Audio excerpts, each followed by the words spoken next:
Hi, Miss Nadine. Nagawa naman ako sa collector. Eto, minsan mo lang, or actually first time mo lang marinig siguro yung title na yun, The Yes, Collector. first time. Pero natatawa ako.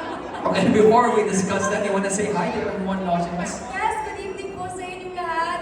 I'm so happy to see everyone. At maraming salamat. Alam po namin, Pasko na bukas, Christmas Eve na bukas. But thank you so much for spending your time with us. Sobrang excited kami na makita ninyo ang pelikula. At sobrang excited na may mapanood ito. But going back to the title that I have given you right now, The Collector. Siyempre, every single year, namumulekta siya ng awards eh.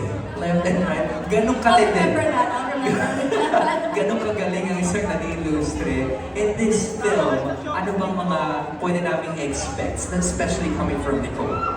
I guess Nicole her character is very different from the ones that I've done before. So, and I always say this, kasi lagi ko naman sinusubong pag-ulit, yung atake ko sa mga characters ko. But this time around, sobrang iba talaga siya. Kasi, lagi ko sinasabi before, my characters were always very simple. Para mabait na anak, ganyan. This time, medyo suplada naman. Or leading it Yeah, right now? very different naman.